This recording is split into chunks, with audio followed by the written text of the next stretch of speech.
Mark Cuban said, "Learn AI like your life depends on it. If I was 16, 18, 20, 21, starting today, I would spend every waking minute learning about AI. Even if I am sleeping, I am listening to podcasts talking about AI."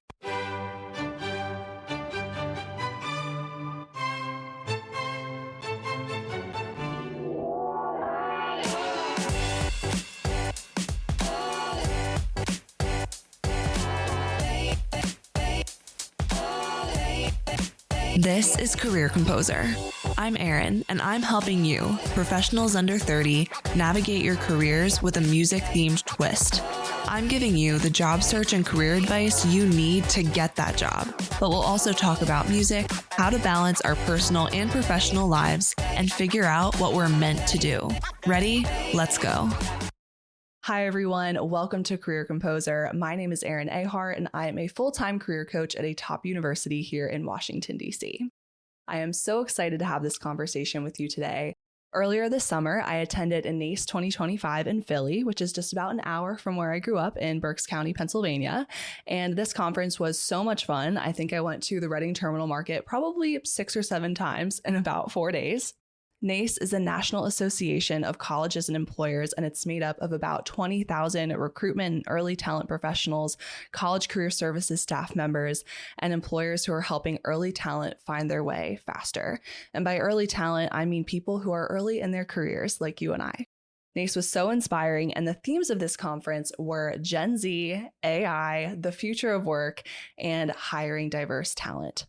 Instead of feeling scared about AI and the current job market, I came away from this conference feeling so much more prepared for where the world is going. Today, I'm sharing what I learned about AI and the future of work at NACE 2025 so you can feel prepared for the future too. We'll talk about how AI is used by recruiters and hiring managers, my advice for job seekers in the age of AI, more job search tips, and my message to employers who hold the power in the current job market. I know this time is unfamiliar, this time is absolutely unprecedented, and at this conference, I learned that 62% of Gen Z are worried about AI and its potential impacts on work. But knowledge is power. Stay informed, maybe by listening to this episode all the way through, and move towards the thing that's new and unfamiliar instead of hiding from it. Mark Cuban said, "Learn AI like your life depends on it. If I was 16, 18, 20, 21, starting today, I would spend every waking minute learning about AI. Even if I am sleeping, I am listening to podcasts talking about AI."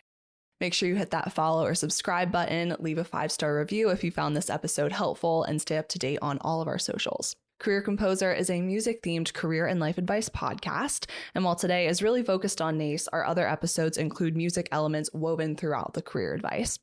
This podcast, and especially this episode, is for you, so you can get ahead of the curve and excel in your career. Ready? Let's go.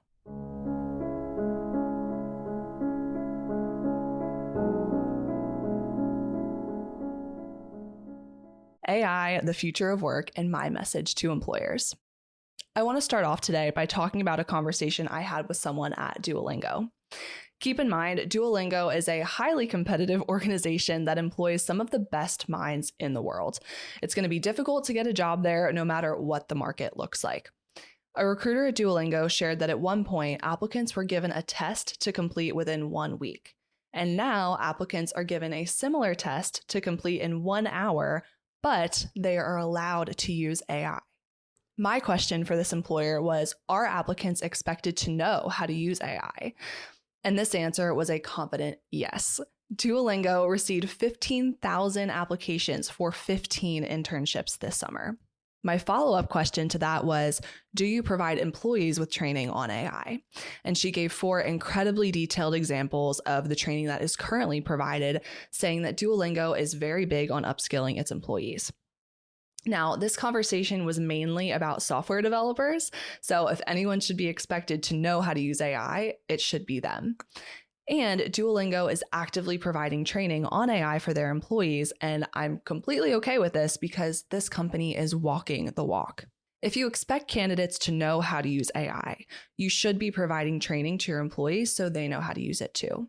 What's not fair is when companies expect applicants to know how to use AI, but the companies themselves are not providing education around it. It's especially not fair when employers stereotype Gen Z specifically, expecting us to know how to use AI because we're supposed to be the technology generation. But AI is so revolutionary and it's changing literally every day, so fast that it's evolving faster than we can even learn how to maximize it.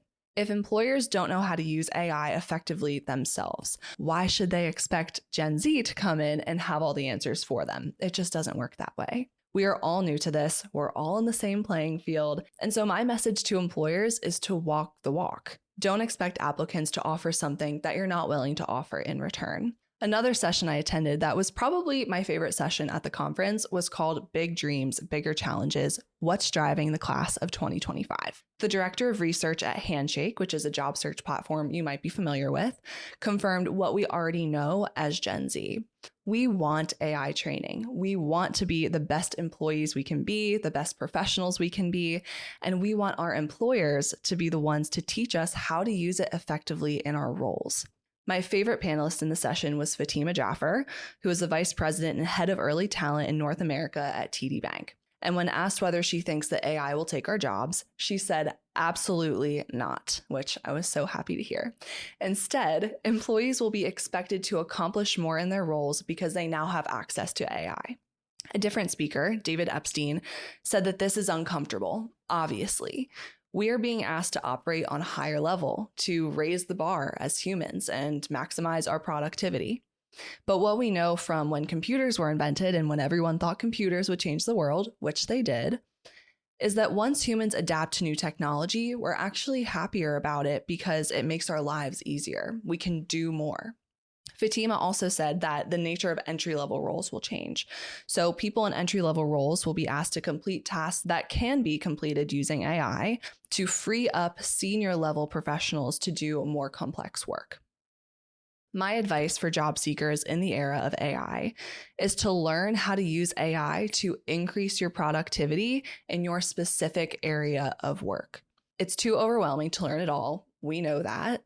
So focus on where it's helpful in improving your work day to day. Job postings are down 15% overall, and they're down 23% in entry-level roles. It is so competitive out there right now in the current job market. And even though it's not fair for companies who expect skills that they aren't teaching, and colleges aren't really teaching AI yet either, you've all heard the saying by now that AI won't take your job, but someone who knows how to use AI will. My advice is also to figure out what you can offer a company that AI can't and never will. At TD Bank, they look for 7 leadership potentials in early talent, because when you're hiring early talent, people who are in their first 1 or 2 jobs post-college, you're hiring for potential, which is yet another reason why companies need to check their expectations. If you're looking for ideas for how you can stand out, what you offer a company that AI can't, 4 of the 7 leadership potentials are connecting with customers, resiliency, striving for excellence, and being inclusive.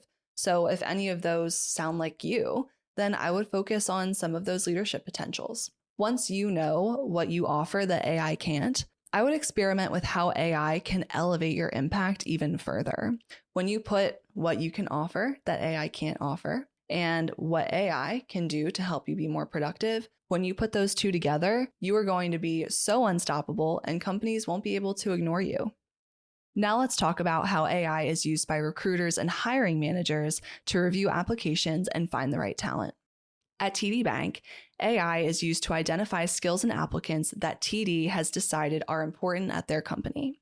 AI is primarily used for screening and scheduling, and screening means that basic filters are being used to screen applicants. AI is not used for inference at TD Bank at all.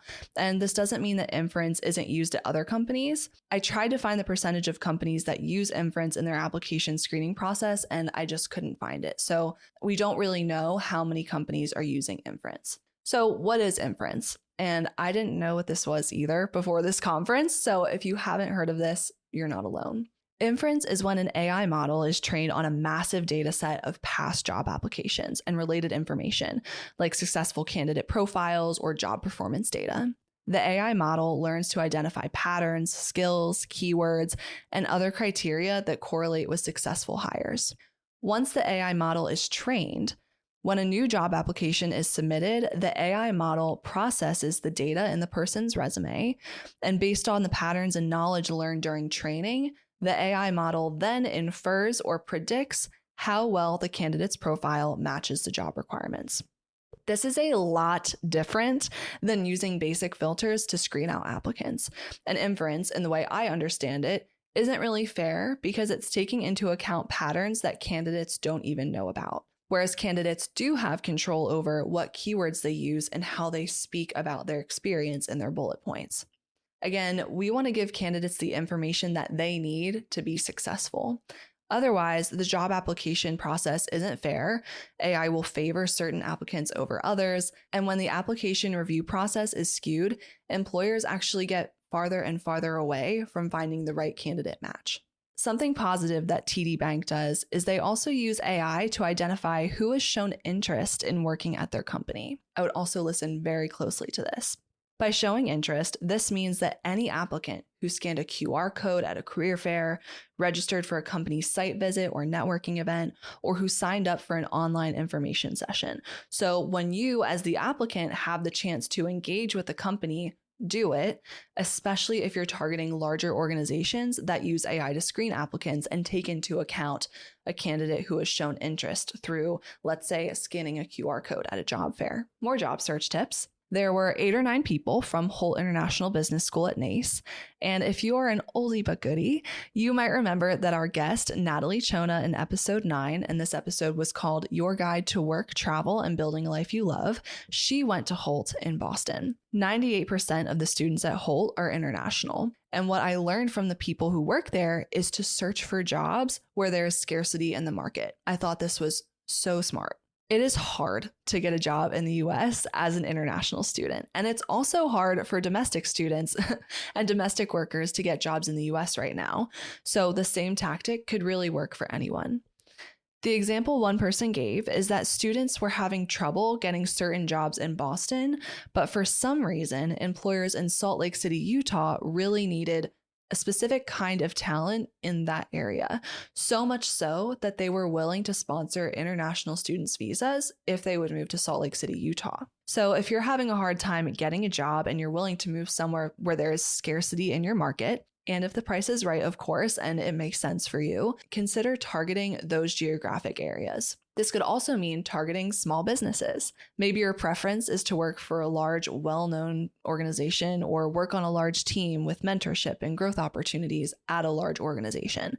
But small businesses with less than 250 employees, even small family businesses with 5 to 10 employees, these businesses can give you a place to start. You might not be a part of a large team, but you will gain leadership skills and likely have more ownership of your projects and personal growth. Speaking of small businesses, where job postings are down 15% across the board, applications are up 21% across the board. Specifically, there has been an increase from 27 to 37% of applicants applying to businesses with less than 250 employees. I will say, though, with small businesses, they don't always have certified human resources professionals handling the hiring process. And especially now that they're receiving way more applications than they ever have before, they might not be handling the hiring process the same way that a larger company would. And so if you notice this difference, don't be alarmed and don't worry. That's just kind of how it is because they have smaller teams. So to close us out, I actually want to talk about entrepreneurs. Yes, we talked about small businesses. My parents are actually small business owners and entrepreneurs, so I love talking about entrepreneurship. I think the coolest thing ever that I learned at this conference was that 42% of Gen Z will start their own business. 42%. 82% of Gen Z are interested in entrepreneurship as a career. Remember that when times are tough, or you're dealing with a lot of change and uncertainty, there is always something you can do to improve your situation, no matter what. Get scrappy. Get out there. If you need extra money, if you need a way to demonstrate grit and initiative or gain new skills while you're searching for your next opportunity, create the opportunity for yourself. We all need to be thinking like entrepreneurs.